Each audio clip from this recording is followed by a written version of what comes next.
keycaps. So lots of different ones.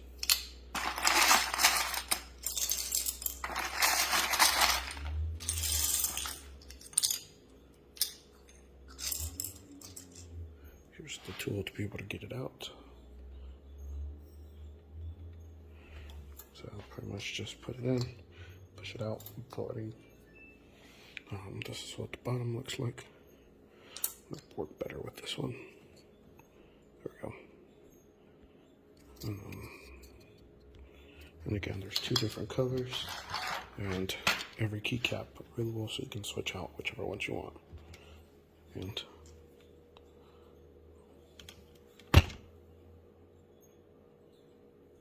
I don't know if you guys can see, but they're transparent in the middle.